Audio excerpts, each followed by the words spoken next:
with Dr. King, and those Jews who are actively seeking for him to go back home to Chicago. Well, as Rabbi Winograd wrote, I was not fully convinced that we had a right to place the Jewish community of Birmingham in a more dangerous position than we were willing and able to place ourselves. For this rabbi, the worst part of this interaction was not that he was meeting fellow Jews who didn't support Dr. King. He was upset about what he called the circumstances which had led to pitting Jew against Jew. This is a question of what in Hebrew is called Klal Yisrael. All of Israel, all the Jewish people are responsible one for another. Or if I could play on Barbara's line, a Jew is a Jew, and therefore a rabbi's job is to keep the community together. And instead, he found himself a divider of the Jewish community. Well, I was so perplexed by the way that he understood this interaction, and this was for one of the chapters of what was in my dissertation. It clearly informed the chapter and it informed my first book, and really so much of my career is rooted in trying to understand what this rabbi was getting at. So he is going to be our focus for today. Our historical question. So when you come to my lectures, I give you in one sentence what we're going to try to do today. And I've been very clear, I have to get you done by midnight your time, which is 10 p.m. my time, so I'll be good. What best explains Jewish participation in the civil rights movement of the 50s and 60s? My thesis: in a challenge to accepted notions of Jews and social justice, participation in the civil rights struggles of the post-war era reflected American Jews' movement into the mainstream more than it revealed heroic selflessness.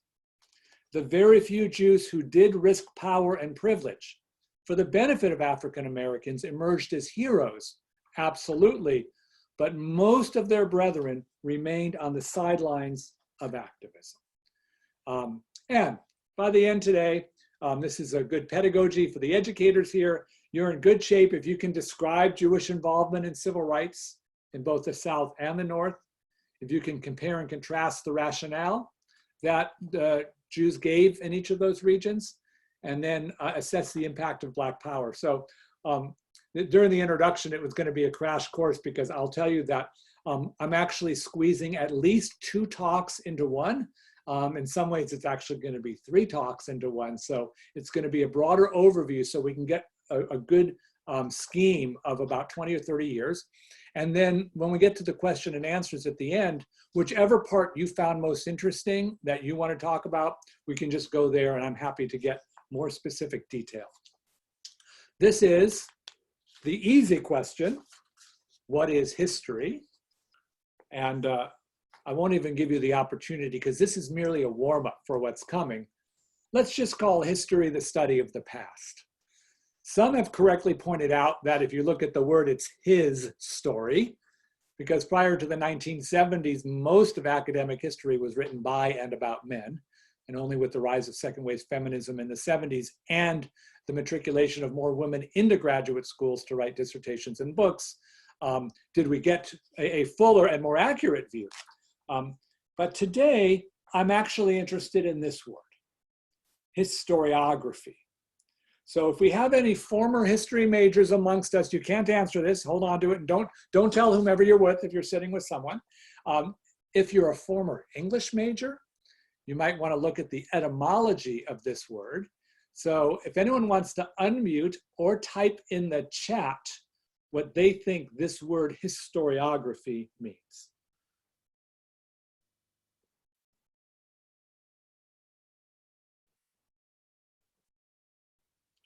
Any brave volunteers? Historiography.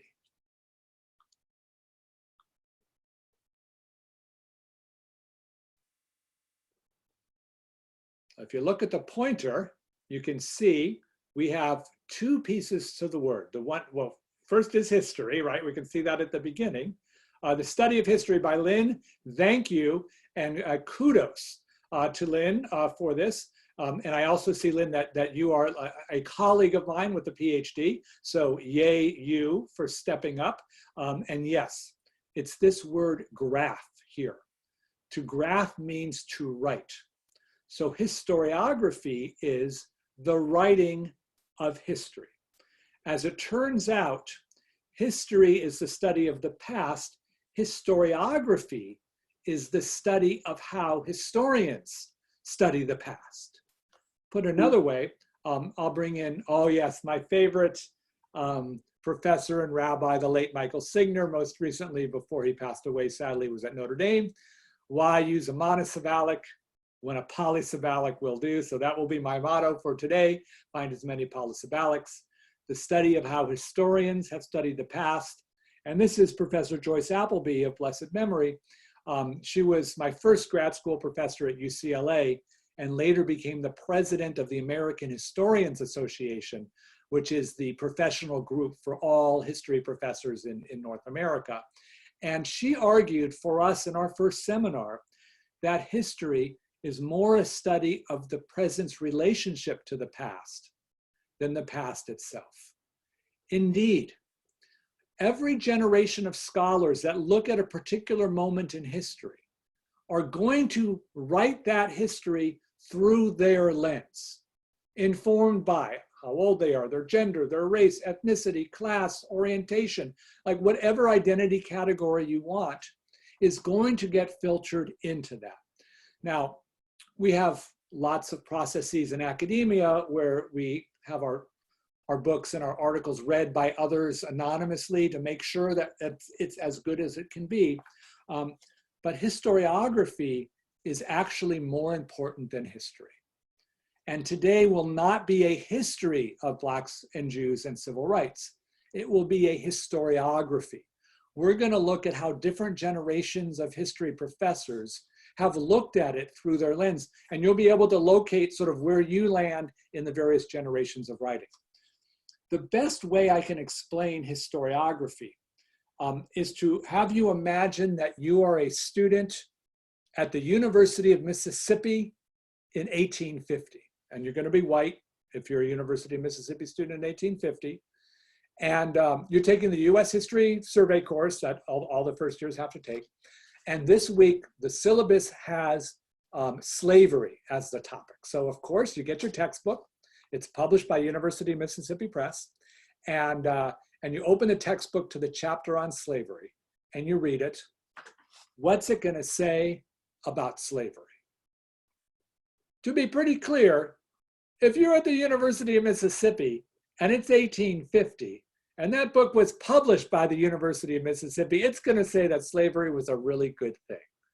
In fact, the phrase they used was a positive good. And there were 7 different reasons developed through the 1840s that justified slavery as a positive good. All right, let's move you to 1860. Let's put you in somewhere in Massachusetts, University of Massachusetts somewhere. And same US history course. You got to read the chapter on slavery.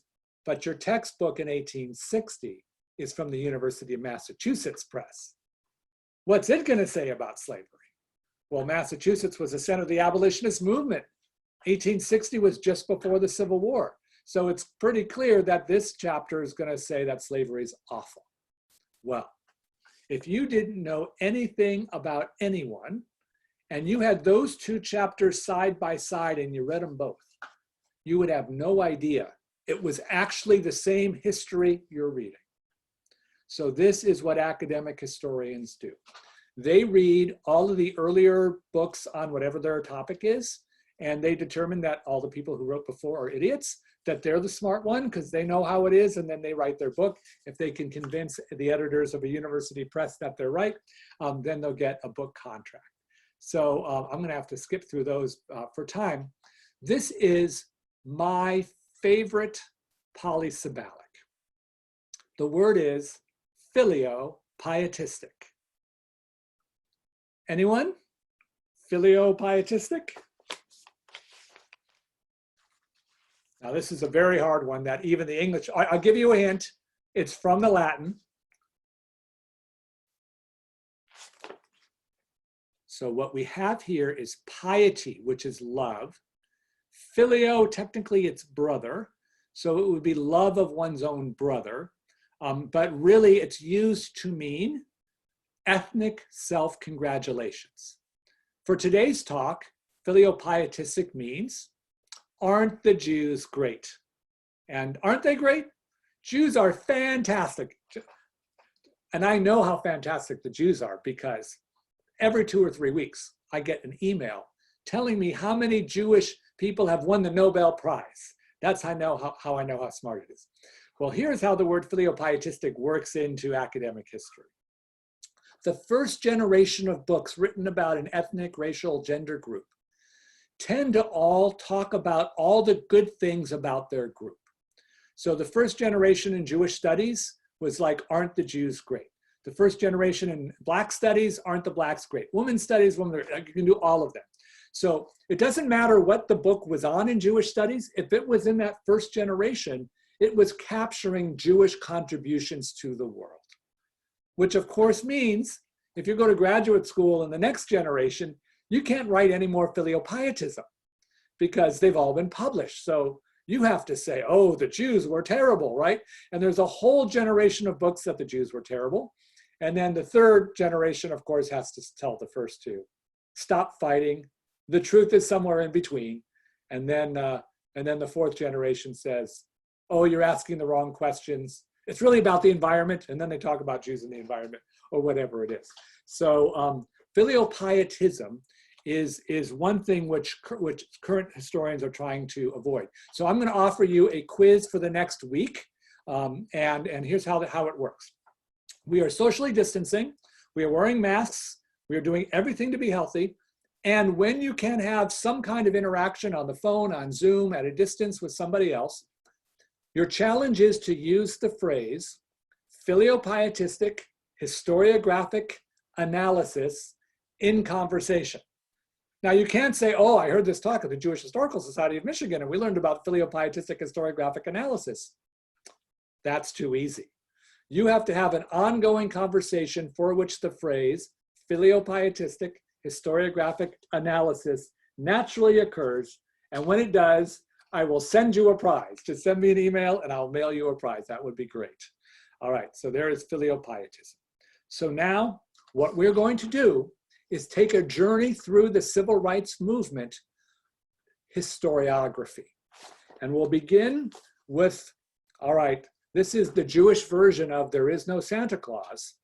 So the question is, why did Jews participate so heavily in the civil rights movement? Just so you know, Jews were disproportionately active in the civil rights movement. In fact, in many moments, a majority of the white activists in a particular action were Jews. White Christian groups were not able to equate with the kind of grassroots support that Jews gave. Now, this creates for academic historians the word causality. What caused history to happen the way it did? So the causality question here is, what caused American Jews to be so disproportionately involved? And here, of course, is the famous picture with Heschel and King, and I believe that's the late John Lewis on the far, far left. Anyone wish to unmute or type into the chat a reason why Jews were so disproportionately represented in civil rights work?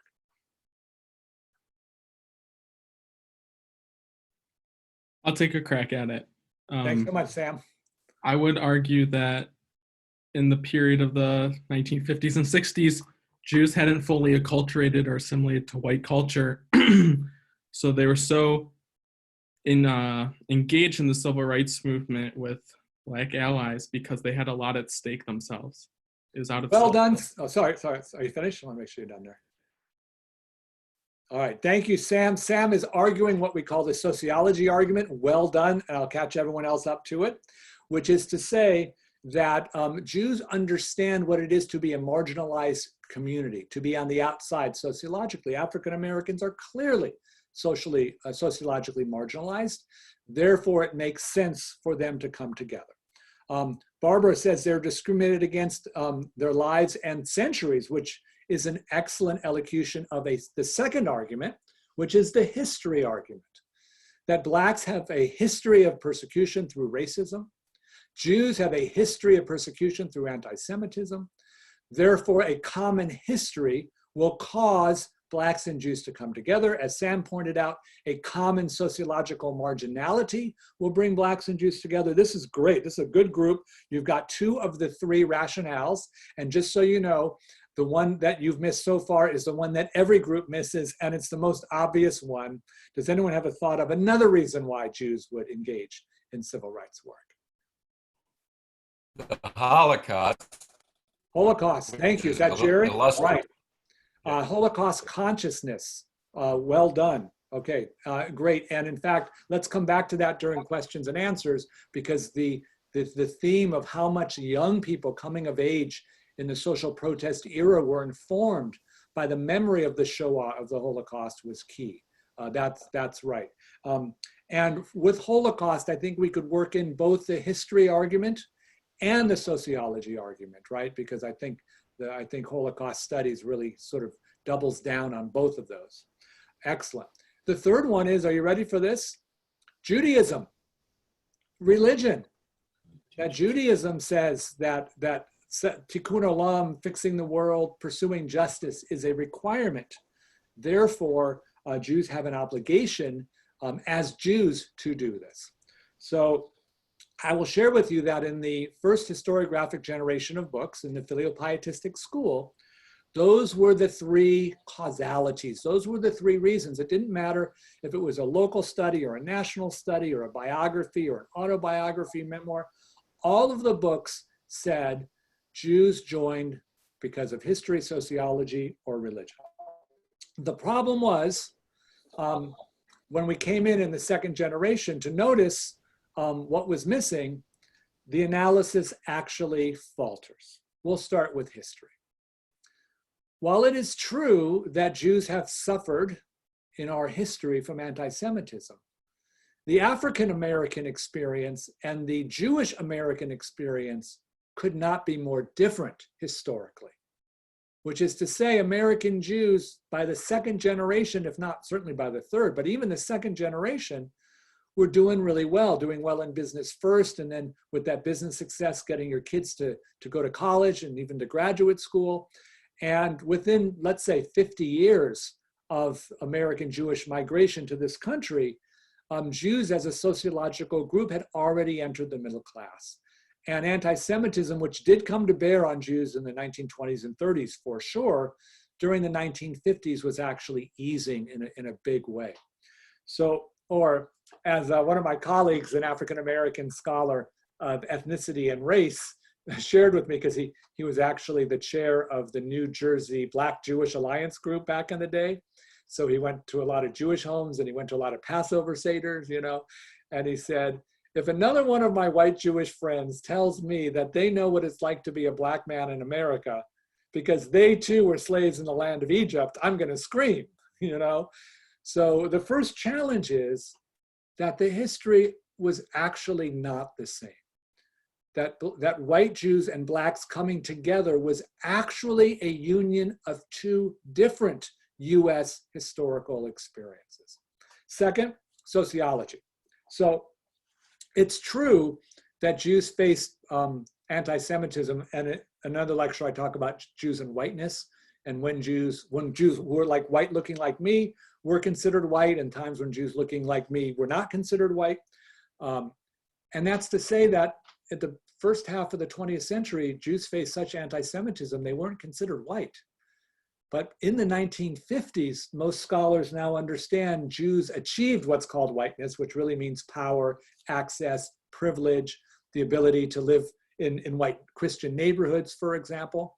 So if sociological marginality would have brought the 2 groups together, it would have happened earlier.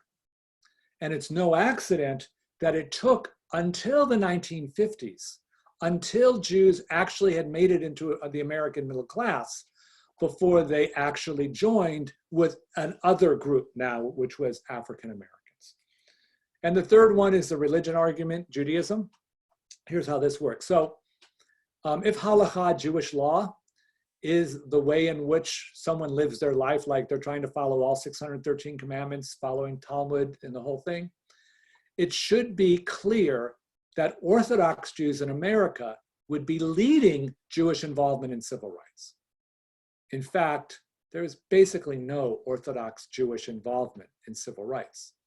They didn't consider it a Jewish issue at all. And in fact, in a lot of ways, they considered it antithetical to Jewish, because if you're out doing that, you're not reading Torah. The conservative movement had almost no one involved. Rabbi Heschel, of course, was the most famous. But what most people don't know is that Rabbi Heschel was really ostracized by his own colleagues at the conservative movement seminary for his involvement in civil rights and his opposition to Vietnam. He's a hero now, but he was not considered a hero by his colleagues then. Of the denominations, it was really the Reform movement, the least ritually observant, that sent more activists down. But to be totally honest, most of the Jewish activists were not identified with any Jewish group at all. They went with civil rights groups, secular groups, Black-led groups, and I don't know if we're recording. Oh yeah, we are recording this, but it's okay. I have tenure. I can tell you this. The most active Jews involved in social justice were leftists. They were socialists, and some of them were even communists. And communists were anti-religion by definition. So there was an inverse relationship between level of religious observance and participation in the civil rights movement. So what this means is, if you are a grad student and you want to write your dissertation on this, it's a good opportunity, because you've read all of the earlier books, and here is my visual description of those books, all right? It may look to you like the letter Y, but I'm going to call this the visual depiction of the filiopietistic historiographic analysis which has plagued our understanding of Black-Jewish relations in the post-war era. Wouldn't you agree? All right, here's how it works. Upper left, African Americans, if you can see with the pointer. Over here, white Jews on the right side, and you can see they're apart, right? But over time, they come together here in the middle, and this is the civil rights movement. 1954, we'll say, with the Brown decision or the Montgomery bus boycott. And look, Blacks and Jews march together over time, and we end up here together. This letter Y is the thesis of the entire first generation of books, except the thesis doesn't hold if we undermine those three reasons for Jews becoming engaged, and it doesn't work after 1965. Because after the mid-60s, with the rise of Black power, the rise of Black anti-Semitism, the passage of the Civil Rights Act and the Voting Rights Act, the end of Jim Crow, all of that happened in the mid-60s, Blacks and Jews split. So, are you ready for this? Here is our visual depiction of the second generation of writing. Yes, the letter X. Here, African Americans up here, white Jews over here, they're apart. They come together in the middle of the X. And I argue that the alliance was about 10 years, from the mid-50s to the mid-60s, basically. Because after the mid-60s, Jews continued on their path, which was whiteness and privilege. African Americans moved on their path, which was still not to get out of systemic institutional racism and what the national reckoning is on now. And I was going to say today, but maybe this is 3 or 4 months ago, because we do have some opportunities, of course, with what's happening right now. But at least as of a few months ago, Blacks and Jews were existing separate and independent from one another. So if you read the next generation of history books on Jews and civil rights, it would have the before picture, the during picture, and then the after picture, which of course now leads us to the current historiographic field. And if we had an X and a Y, we have to have a Z. So what I'm going to be arguing is that now we have a case where Blacks and Jews were up here together, marching together in the 50s and early 60s. Oh, yay, until, oh, look what happened with Black power in the mid-60s. It goes backwards and they split here. And then at the bottom of the Z, we have Blacks and Jews who are actually paralleling one another, but they're doing it apart. So I will talk to you about how Blacks and Jews were copying one another in their social justice work, even if they weren't doing it together. Okay, so now we'll start our journey in the South with the story of civil rights. So I put this book up here because I love the title. I love book titles that give the thesis. And this book title is called The Quiet Voices. And the editors used the quiet voices because they want you to understand that if you were Jewish and in the South, you couldn't have a loud voice in civil rights. And in fact, their book was focused on rabbis. I actually gave a paper in Montgomery, Alabama, and the editors were there before the book came out, and they wanted me to include my chapter in their book. So I thought, I was flattered in grad school to get to publish something. So I sent it in, and then they read it, and then they decided they didn't like it because they thought my perspective was too pro-Northern. And I thought my perspective was too pro-Southern, which was kind of funny. So the two editors bantered back and forth, and they ultimately decided that it would be okay to publish something that they actually disagree with. So if you're interested, you can go get the book. The less interesting part is the chapter that I wrote for it. The more interesting part is the introduction, where the two authors talk about the chapter I put in. I think that's much more interesting to see what their critique of it was. And as they were argued about Southern Jews, demographics mattered. In Montgomery, for example, in the 1950s, there were only 1,800 Jews in a larger population of 134,000. In Birmingham, there were only 4,000 Jews in a population of 630,000. And statistics in other towns were similar, and many, many Jews lived in small Southern towns. And they did that because they were engaged in business. They would have a store on Main Street, and they would sell goods to people. And here was the problem. Once the civil rights movement began, they were caught because if they joined the civil rights movement, whites wouldn't buy anything from them. And if they didn't join the civil rights movement, blacks wouldn't buy anything from them. As Rabbi Milton Grafman, the rabbi from Birmingham, Alabama, said, congregants were, quote, caught in a vice between the Negroes and the whites. They couldn't win for losing. Anti-Semitism in the South scared Southern Jews, and they were afraid. Leo Frank was lynched in 1913. By the 1950s, there were a whole lot of Southern Jews who remembered Leo Frank's lynching, and they knew that they were unsafe if they called themselves out too loudly as Jews. In Atlanta, at the Temple, which is what they called it, its Rabbi Jacob Rothschild endured a bombing in October of 1958. And after the bombing, he said it occurred in part, quote, because I was so obviously identified with the civil rights movement. Rabbi William Malev, Houston's conservative movement's largest congregational rabbi, he wrote, the rabbis have not spoken out, and to have done so would have been to invite resentment and anti-Semitism, if not indeed violence towards the Jewish community. Cleveland, Mississippi's Rabbi Moses Landau, if he decided to support the civil rights movement, he wrote, it would have been limited to 24 hours. After that single day, he said, I wouldn't be there in the state anymore. The Jewish community, he said, could not exist if they in any way involved in the civil movement. Well, this came to a head in the summer of 1961. It was called Freedom Summer. A whole lot of Northern young people came down to the South to register voters and do a lot of activism. And as one of them said, the Jews of this Mississippi town are not happy that I am here. Too many of us civil rights workers are Jews, it seems. Well, some of those civil rights workers got arrested in Mississippi. They got sent to jail, and they went to the prison in Parchman, Mississippi. And with these young Jews imprisoned, their rabbi, Rabbi Roland Gittleson from Temple Israel in Boston, needed to get information. This is before the internet, right?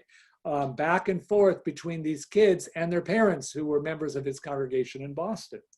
So he reached out to Rabbi Perry Nussbaum, who was the closest rabbi to the prison, and said, would you do me a favor, go visit the kids, send them messages, collect messages, and for a rabbi, this is, basic to your pastoral responsibilities. And Rabbi Nussbaum, of course, did that. And then after a few weeks, it just got to be too much. So just in terms of how much time he had to do it for the transportation and the rest. So he decided that he'd set up a schedule. He'd send a letter to all the rabbis in Mississippi, invite them all over to his house, talk about the situation, and make up a weekly schedule, like each rabbi's on for a week. And that way they can spread it around and take care of the needs of these young people while still allowing them to be able to live their lives. Well, as it turned out, Rabbi Nussbaum had violated an unwritten rule on race in the South. Rabbi Moses Landau of Cleveland, Mississippi, condemned his colleague for violating the South's rules on race. He told him that he saw no reason for a meeting of rabbis. He said he opposed jail visitations by what he called uninvited rabbis. Uninvited means you're not invited by the prison warden. That's the only person that can invite you in. And here's what he wrote. It is your privilege to be a martyr. There are dozens of vacant pulpits. You can pick yourself up, and within 24 hours you can leave. Can you say the same for about 1,000 Jewish families in the state?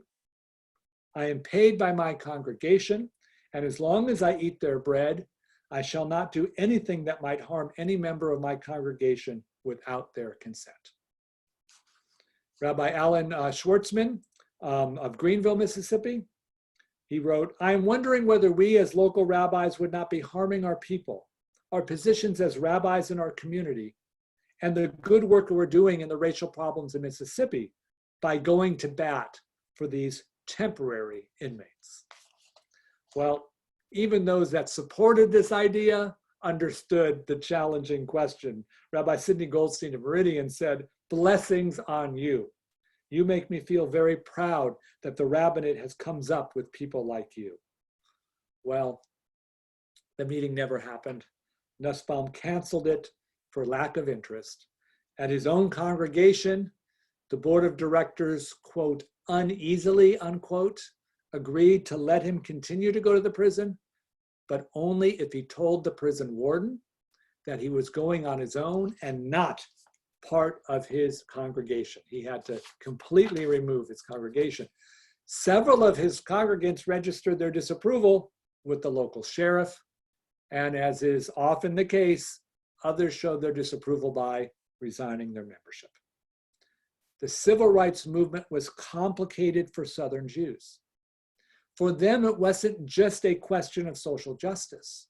It was social justice against fear, economic, and even personal. Well, let's go to the north.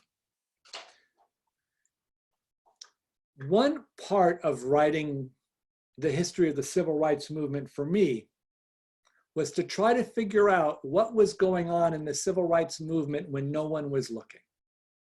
And since most of the histories of civil rights start in the mid-50s, I decided I was going to start my research in 1945, right at the end of World War II. Because between 1945 and 1954, nobody was paying attention to civil rights. And if I could find what Jewish leaders were doing in those 9 years, I could, I think, get a really honest, deep, and meaningful understanding of the history. So here's what happened. In 1947, the United States government, the federal government, decided that it needs to send money into public schools. And it needs to send money into public schools because of the emerging Cold War against the Soviet Union. As we know, the US Constitution puts education at the state level. So Mississippi pays for Mississippi schools, Louisiana for Louisiana schools, Michigan, et cetera. But if we're going to train a generation to beat the communists, we need more, stronger, better education for our children. And that's going to require the federal government to put in gazillion dollars for education. So in 1947, the Senate Subcommittee on Education was holding hearings on a federal aid to education bill. And Rabbi Stephen S. Wise, the founding rabbi of the Free Synagogue of New York, probably the most important rabbi of his generation, Abba Hillel Silver, of course, in Cleveland was very important. But FDR and Rabbi Wise were personal friends. And Rabbi Wise was very involved with the Holocaust and the fight there, as well as leader of American Zionism. So in 1947, he got on a train from New York, went down to DC, and testified to the Senate subcommittee saying, look, American Jews believe in strong public schools. We believe in funding them, and we think the federal government really needs to put some money in, which is all well and good. Until after he finished his testimony, two white Southern male senators pulled him aside and let him know that they know that as soon as the federal government supports schools in the South, that the federal government's going to start intervening in Jim Crow racial segregation. And they let the rabbi know they have absolutely no interest in undoing Jim Crow, even if it means giving up federal support for their schools. So they told the rabbi that they're going to put an amendment to the bill. And the amendment will say, none of this money is going to change Jim Crow. That's the amendment. And then they said to the rabbi, we need you to agree to the amendment because we need to know that the American Jewish community is behind us, even though he's not representing American Jews. He was seen as a Jewish leader. And what do you do? What do you do if you're Rabbi Stephen S. Wise and that's your, oh, by the way, the Southern senators said, if this amendment doesn't pass, this bill doesn't pass, because it won't even come out of committee. All right, so here was the statement Stephen S. Wise said, quote, so long as the law guarantees that states having segregated school systems do not discriminate financially against children in minority schools, we believe the bill should be supported. Now, for the attorneys amongst us, well, most of us probably know that the Brown decision was in 1954, and the Brown decision said that separate educational facilities are inherently unequal. Well, what the lawyers amongst us may know is that the Brown decision overturned an earlier Supreme Court decision, and that was the 1896 case of Plessy versus Ferguson. The Plessy case was actually about railroads, not about schools, but in the Plessy case, the court ruled that you could have a separate car for blacks and a separate car for whites, as long as you gave equal money to each car. Well, two things. One, they never gave equal money to both sides. And number two, as the Brown decision showed us in 1954, even if they did put equal money, it wasn't going to be equal. So what Rabbi Wise said when he said, so long as the law guarantees that states having segregated school systems do not discriminate financially, he was actually supporting the Plessy decision. He was opposing what would be, a few years later, the Brown decision. Well, before I criticize Rabbi Wise too much, actually, well, I'll criticize him a bit and then we'll have some empathy for him. Dr. Martin Luther King Jr., who you'll see in this picture, he was 18 years old in 1947, so he wouldn't have been there in the room, but I'm sure at 18 he was smart enough to understand what was going on here. So my rhetorical question, if Dr. King was offered that amendment, would he have agreed to it? And I say absolutely not, because Dr. King in the civil rights movement was about racial equality. That amendment guaranteed the perpetuation of Jim Crow in Southern schools. So this was a moment. This was a moment for Rabbi Stephen S. Wise. His choice was, some kids will get some money for their education, or no kids will get no money for their education. What's he going to do? So social change sometimes comes slowly. This is what's called liberal gradualism. You have to move gradually. You can't be revolutionary. People aren't ready for massive change, so you have to do it step by step.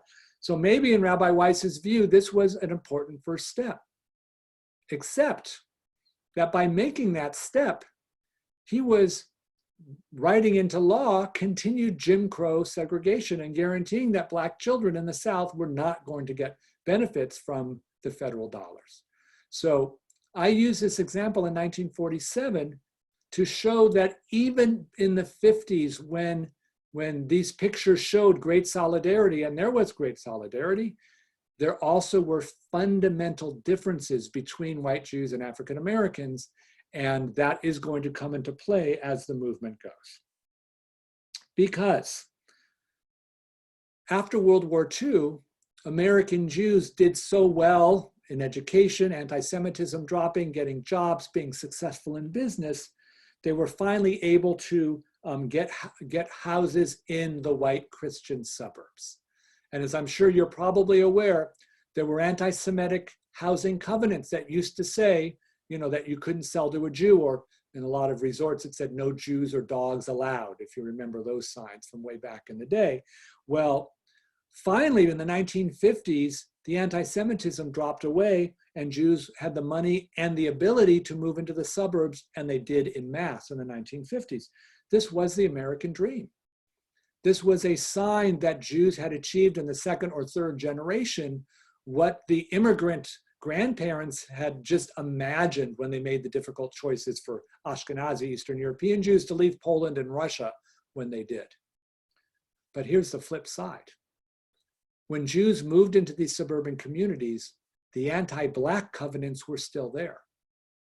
And even after the Supreme Court removed the anti-Black covenants, there were informal ways that these became white-only neighborhoods. So in this moment, Jews achieving their American dream translated into Jews becoming complicit in systemic racism. They didn't do it to be racist. They didn't do it because they were racist. They did it because that's what it meant to become an American. And in this generation of historiography that looks at the situation more critically, it's going to show that at this moment, African Americans who are still lower socioeconomically, still living in cities, still suffering from exclusion in the suburbs, are going to see a fundamental difference between themselves and white Jews. And there will also be some concern that white Jews are forgetting their social justice once they move out to the suburbs. Well, in 1951, the Anti-Defamation League did a survey of the JCCs that were now opening in the north, in the suburbs. They wanted to know whether or not JCCs would admit Blacks. Well, half of the JCCs only admitted Jews. And I don't know if there was a test case of a Black Jew who challenged that to see whether they would have been admitted. So the ADL really could only look at the other half of the JCCs that had open admissions. You know, you didn't have to be Jewish to go. And what they found is that half of those were racially exclusive. That Jewish organizations tended to copy the racial exclusion of the larger white Christian majority, even in their own organizations. And this was problematic, and this also began to sow some seeds of discord in the African American community. Well, it all rises to a head in the mid-1950s with the Black Power movement. The rise of Black Power ended the Black-Jewish alliance. Black anti-Semitism increased. Whites were purged from at least leadership positions in civil rights groups, if not completely. And when they purged whites, that was really code. They were really purging Jews because Jews were so disproportionately represented. So how should Jews respond to this? Well, in the first historiographic school, all of the books were pretty clear. This image, this is the famous image of the 1968 Olympics with the Black Power symbol, that the rise of Black militancy ended Dr. King. Stokely Carmichael, the leader of Black Power, sort of took over a new younger generation, and there was no place for whites and no place for Jews. So I was pretty surprised when I read, this is Rabbi Arthur Hertzberg, a congregational rabbi, conservative movement, Columbia University professor. He wrote a book called he wrote a lot of books, but one called The Zionist Idea, which is probably the most important sort of philosophy book on Zionism. And he wrote this in the midst of the Black Power uprising. Perhaps the saddest element in this whole frightening picture is in the fact that Jews are the people who are best able to understand the rhetoric of Black power, even though they're most directly on the firing line of its attack. When I read this line, I was stunned. Here is someone in the middle of this Black Jewish discord who said that this is a frightening picture. He understood how scary it was for American Jews who were so supportive of the movement now to be purged. But then he said Jews are the people best able to understand the rhetoric of Black power, even though they're most directly on the firing line of its attack. He knew it was a firing line of attack, yet he had nice things to say about Black power. Well, this just led to months of research. This is Rabbi Roland Gittleson. This is the rabbi in Temple Israel of Boston, the one who wrote that letter down to Mississippi to visit the prison in Parchment. And he said this in a sermon to his congregation. The positive aspect of Black power is its search for ethnic identity. This we Jews of all people should be able to understand and approve. The American Negro today is in this respect retracing precisely the experience of American Jews a generation or two ago. So now we have a senior rabbi saying that not only is Black power not a bad thing, it's a good thing because of its search for ethnic identity. That we as Jews who are interested in strengthening our Jewishness, we should understand and approve of this. And in fact, he said, if you want to look at Black militancy, look at Jewish militancy a couple generations ago. And that is that both of our groups are similar in that we both want strong identities. And I, of course, was amazed. This is Stokely Carmichael, the leader of the movement. Rabbi Israel Dresner in 1969 said, why do we condemn Black kids who suddenly wear their hairdo African or wear African clothing?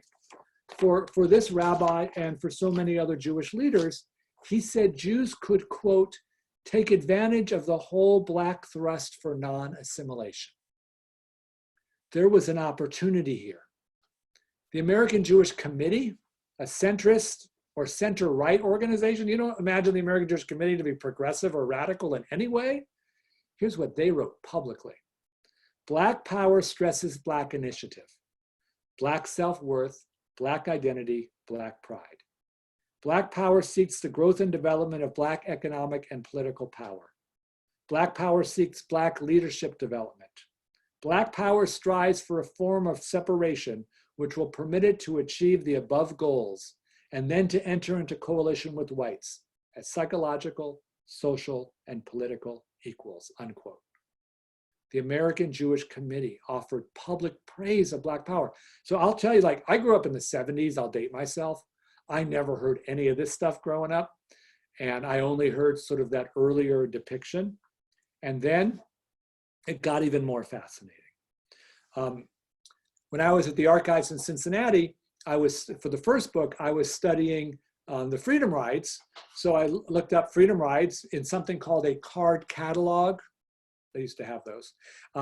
And it said Freedom Ride 1971, which was a typographical error because of Freedom Rides for the earlier decade. But I pulled out the file, which still said Freedom Ride 1971. And then, as it turns out, the Freedom Ride from 1971 wasn't the Civil Rights Freedom Ride I thought. It was, as you can see, a Soviet Jewry Freedom Ride. Young American Jews and Soviet Jewish refuseniks who got out started in Washington, D.C. on a bus tour, stopping in community after community. They did go through Michigan, by the way, because I did look at their route. And they ended up in Seattle, Washington, holding rallies. And I thought this was amazing. As it turns out, a third of the activists from the Soviet Jewry movement were trained in civil rights. It turns out if Jewish civil rights workers were no longer welcome by Black power, and Black power said every group should go be for itself, they turned and did a Jewish civil rights movement. Of course, American Jews had civil rights, so they turned to the Soviet Union and they did that. So I argue, were it not for Black power, we would not have had Soviet Jewry. And think about it this way. The reason Soviet Jewry succeeded on a national level was they combined the anti-communism of the federal government with the need for Soviet Jews to get out of communism.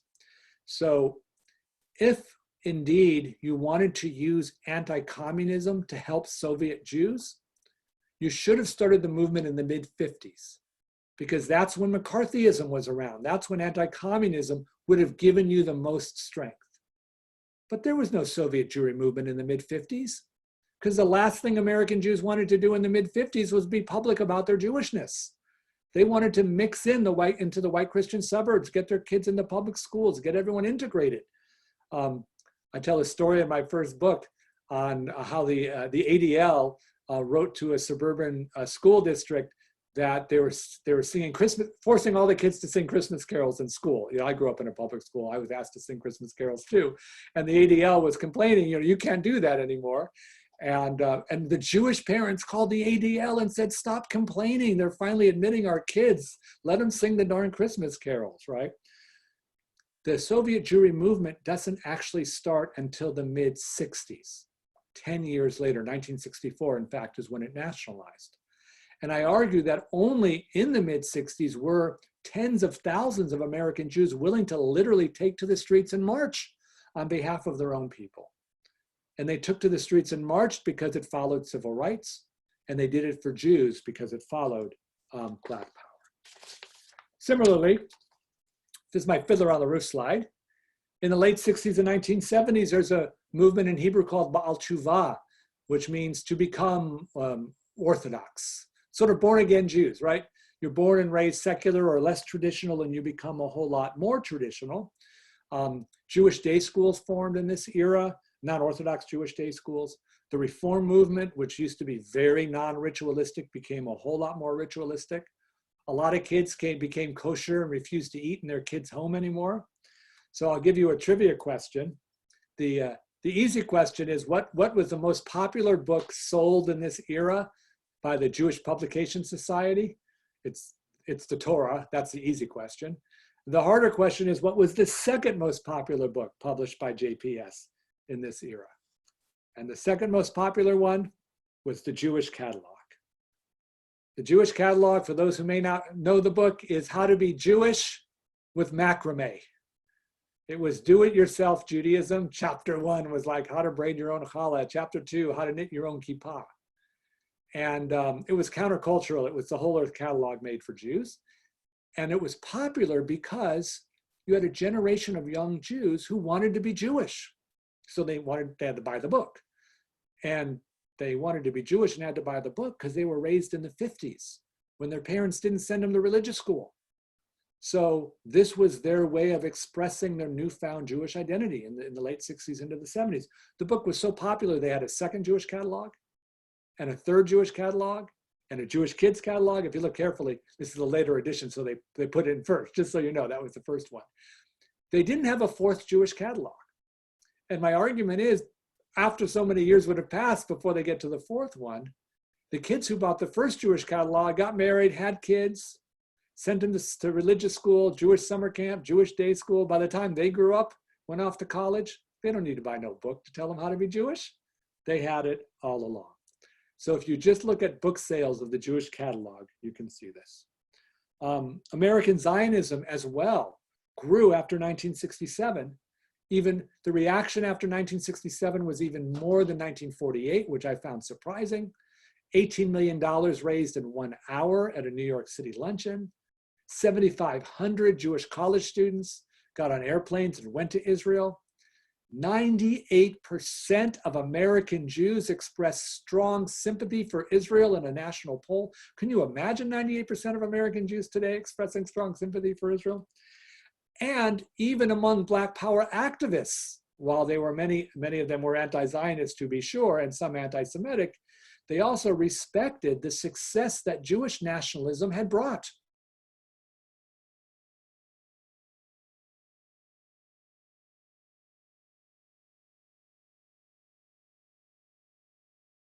A whole lot of universities started junior year abroad programs in Jerusalem, and there was a group of students from Cal Berkeley, my alma mater, that in '68 went to study, and they had their their beads and their dreadlock and their corduroy, and marijuana. They were total Berkeley looking, unkept hippies.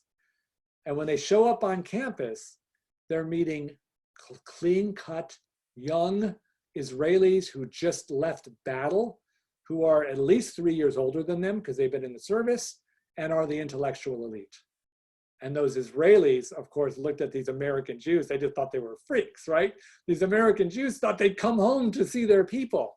So if you can imagine the young Israeli next to the hippie from Berkeley, my argument is that American Jews through the 60s thought that they were becoming more Jewish by doing these things.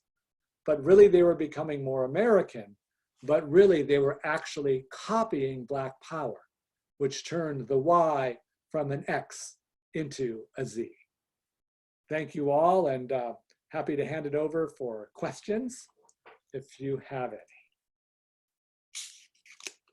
Thank you very, very much. I actually wanted to kick it off with a question that I had. You mentioned briefly the Black Jewish experience. Has there ever been any research or any delving into the intersection of these two minority identities and how they affect each movement in terms of identification and civil rights?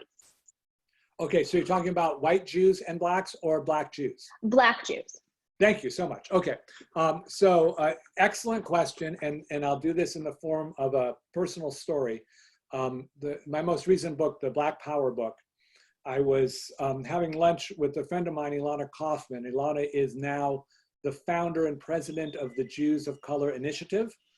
And we're having what I think is a good chat. And then she looks at me and she says, "You just finished writing 200 pages on Blacks and Jews, and not a single page on a Black Jew." Oh, Ilana's an African-American Jewish woman, I should say. So I was like, I got defensive, and I said, well, there weren't that many Black Jews, so I didn't write about it, right? And so then she said, well, what your book was about was how Jews thought they were doing Jewish things, but really they were doing American things, right? 60s things. And Black Power came into the 60s things. She said, what if you went through every one of your chapters, and instead of asking the question, were Jews doing American things, ask the question, were Jews doing white things? How much of the story is really about racial privilege, not about national identity? I was like, wow, that is absolutely right, because so much of the research is informed by the fact that Jews' racial identity, for white appearing Jews as not being white and then being white, and then against all of that stuff, it makes perfect sense. So the good news was I hadn't finished the epilogue of the book yet. So I made that story the epilogue of the book. And now that I've taught you historiography, it was a little bit self-serving, because like I was gonna say, when you're in grad school, you have to say everyone who came before you was an idiot. But once you hit middle age like me, and then the grad students are reading your books, it's their job to call you an idiot. So you have a little bit more humility through it. So I decided I was gonna get ahead of the grad students. And I said in the epilogue, it's clear my book needs to be the last book that's gonna do what I just did, which is just look at whiteness, but not call it whiteness. That there needs to be a perspective from Jews of color, probably written by a Jew of color, and then I offered that as what I think the next treatment has to be. And then if I can add one more thing, when I was teaching at SF State, also at the same time period, the professor before me in the classroom was a Black man in communication studies. So we chatted for 5 to 8 minutes, 2 days a week, right? When he's cleaning up and I'm setting up and we're just making small talk. And one time he said to me, my students are doing their oral presentations next week. Would you keep your students in the hall if we go late? I just don't want to have the door opening to interrupt. I said, of course, right?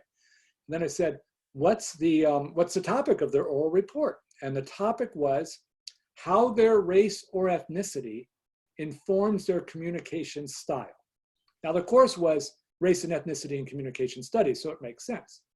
But I told him, I teach in the Department of Jewish Studies. I said, we would never have that assignment in Jewish studies, because I make it a rule that my students who are Jewish cannot identify themselves as Jews in the classroom.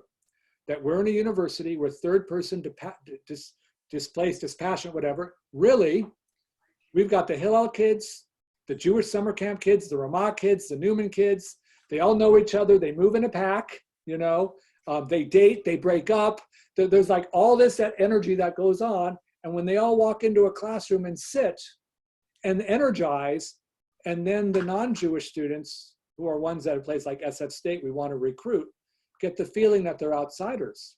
And if you're not Jewish or you're not an identified Jew, so on the first day I say, look, we're all here equal. We're all, you know, we're all graded equal. It doesn't matter if you're Jewish or not. No prerequisite, let's get started. I thought that I was going to appeal to my colleague in communication studies because I was trying to be inclusive, right? And he looked at me and he goes like this. He said, you know, my blackness is on every word I teach and every word I publish. I said, of course, right? So, and then about 2 weeks later, when he got to know me a little better, he said, your whiteness is on every word you teach and every word you publish, except you don't have to say so. And then I realized that, yeah, racial privilege worked even in that little rule. So I was trained in graduate school by Professor Appleby. You saw her picture, that any person can write any story of any place. If you do it well, you do it well. If you don't, you don't. It's based on how well you do it, you know. And here I am, a white Jewish man, and the first two words in the title is Black Power, right? So I called up my editor, and I already had an intro. I said, I got to write a preface. And the preface is going to be me outing my racial identity. I grew up in the white suburbs of LA in the 1970s. I was sort of a product of everything that I talked about today, so that everybody knows who wrote the book, and they can, like Ilana Kaufman did, read the book through their own lens and then judge it accordingly. And I said to my editor, I said, I know I'm violating the rule that we all learned in grad school, that we're supposed to be able to do this. And then because I'm being recorded, I won't tell you exactly what she said. She said, Mark, she said, you're a senior scholar. You can do whatever the F you want, unquote. So I said, great. And so now there's a preface which tells some self-deprecating stories of how I learned about race when I grew up in the white suburbs myself. And between the preface and the epilogue in the middle, to get back to what your question is, yeah, right now we are talking about Jews of color, centering that experience and seeing the ways in which that is going to undermine the historiography and so much of what Jewish history has already been written on. If there are any questions, again, please submit them via the chat.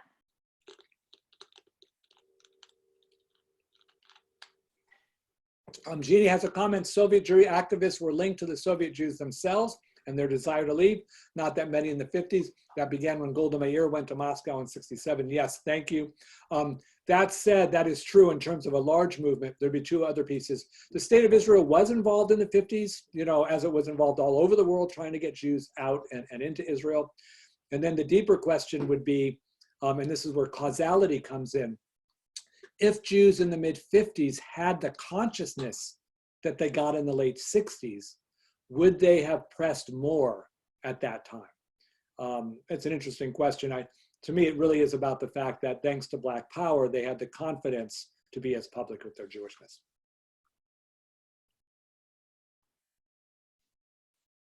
Any more questions or comments? Just submit them via the chat. Oh, I see Jerry raising. Yeah, I see Jerry's raising his hand. Oh, sorry, Jerry, you got to unmute again. Looks like you pushed it twice.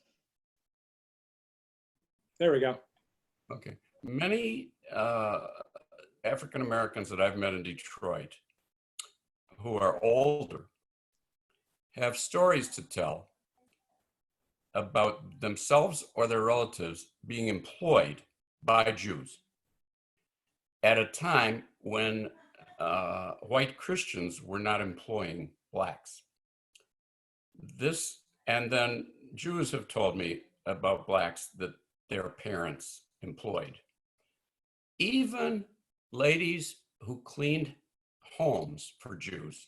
I met a young man at the downtown synagogue who was considering conversion because his grandmother had such wonderful things to say about the Jewish lady in whose home she had worked.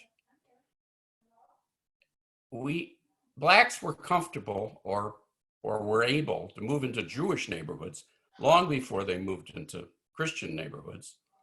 True, we weren't saints and we left. But before we left, there were years of transition when Jews and Blacks were together. And I think maybe that some of the Jewish involvement in the civil rights movement related to familiarity, both by the Jews and by the Blacks, of each other, because of these situations where we were thrown together. The Jews in the early years were mostly in small businesses and they needed employees, but they were there every day at work too. A Black in Detroit in the 1943 riots stood in front of his employer's store and prevented it from being burned. Yeah, thank you. So Jerry, you actually asked, I counted at least 5 really good questions in there, so I'm going to try to walk through them. The first is subject of study, which is to say, and this is an historiographic question that Jerry is bringing us to, who are the Jews and who are historians talking about? Because Jerry's just given some examples of some Jews that are different than the examples that I gave. So the first thing that you do in an academic book in the introduction is you talk about who you're going to talk about in your book and who you're not going to talk about and why. That is an historiographic question. So because of that first generation that sort of captured the heroism, we're not going to find too much mention of heroism in subsequent generations because everyone wants to explore sort of different parts. But that said, let's just go with Jerry's group because it is true in employment. And I'll double down on what Jerry said. In the South, Southern Jews were not only selling to African-American customers, but most importantly, they were extending credit to Black customers, and they were letting Black customers try on clothes to see if they fit. Because most white Christians, to be honest, if a Black even touched the article of clothing, then they would consider it unsellable to a white person. So we can develop a historiography which is going to talk about how great it was to have these. But it flips. Because what it demonstrates is a relationship between, in this case, white Jews and African Americans that's rooted in a business transaction where it's the Jewish person who owns the shop and the Black person who's working for the Jewish person.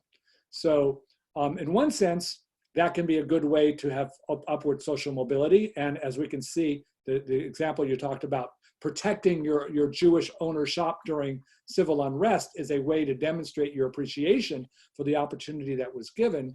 It also is a reflection of the systemic economic disparities that had Jews who immigrated like 3.5 centuries later be able to move into those positions much more quickly. So Jerry, what I would say if you were a grad student of mine is that what we do is we'd walk through those questions against the way in which the stories have already been told to bring out an element which has been missed because people don't get the point you have, and then that becomes the new book. So whenever you're ready.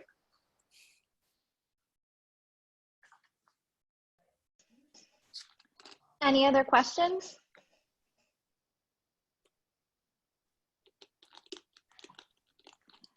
Well, thank you so much, Professor Dollinger. We really appreciate you being with us tonight. Oh, sorry. Do you mind if I sneak a question in there? We've got a crew here listening on, so thank you for your talk. Everybody was saying nah the whole time.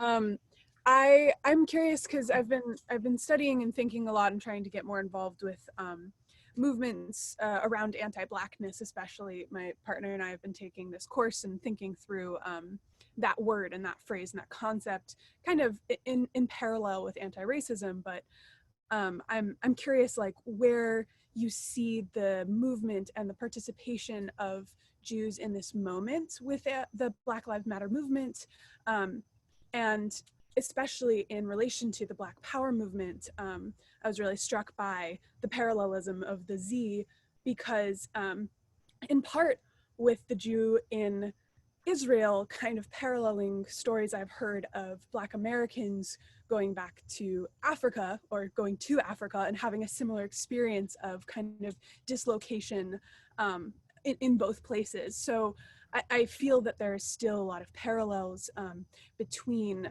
Jews finding their own ethnicity, our own kind of core, and Black Americans doing so as well. And I'm wondering how we can show up for each other and still show up for ourselves, you know, with the annexation going on in Israel and being so involved with things globally. So where are we at and how can we help? Thank you, Doctor. I appreciate that. There's like 9 questions there, but I'll work through them. And I'll first say that I have 4 lectures I'm doing on Zoom. The one that probably would be most relevant to your questions is called Jews, Race, and Racism. And I'm sometimes doing 2 and 3 a day. Send me a private email. I'll get you in on one of them, even if it's a private group. You know, if anyone has interest, I can do that. Second, if you do a Google search on me, I appeared on the NFL Network, and ESPN picked it up after Deshaun Jackson had his anti-Semitic comments, and we did. It ended up being 4 quick segments, and a lot of your questions I responded to on that. And then literally 48 hours later, Don Lemon from CNN reached out, and it's already been 2 weeks ago. He has a podcast called Silence Not an Option. So Gina Green, an African-American Jewish woman, and I were on. It was just after Congressman Lewis died. And because I'm from California and I was raised in LA, Kareem Abdul-Jabbar was also on. Even though they taped separately, all my friends in LA are giving me total points because my name was next to Kareem's name. And we got into a lot of that there. So now to directly answer, as a scholar who studies this, what's happened since the murder of George Floyd is unprecedented. And it's unprecedented in the diversity of the protesters, generationally, racially, religiously, whatever identity category. Second, the number of places around the country that the rallies happened, places that you would not expect it to be, you know. The fact that it's essentially leaderless, unlike King or Stokely Carmichael that led their versions of the movement. This one is leaderless. I live in I'd like to say an all-white suburb. I live in Marin County. It isn't. We have a Latinx population and a Black population, but it's segregated in terms of housing. And we have or had Black Lives Matter protests in the streets that I went out to. And I'm like, in Larkspur, California, they're stopping traffic, right? That was unbelievable to me. So my optimism as one who studies this is we didn't get this in the 60s. And we may go all the way back to Reconstruction before we had a national reckoning like this. Now I'll give you my pessimism. As one who studies white liberalism and Jewish liberalism in particular, it's a big deal what racial justice actually looks like, to the extent to which white parents will integrate their children in public schools is something that in the 70s did not work, and white Jewish parents, half of the rise of Jewish day schools was parents wanted their kids more Jewish, but the other half just didn't want their kids to be bused. So if we love our healthcare program and we have to get a new healthcare program that's not going to be racist, what kind of sacrifice does a white person have to make so that communities of color can get basic healthcare? So I'm going to say that it's going to be tough ahead, and I haven't seen it this good. Speaking as a white, heteronormative, cisgendered man. So.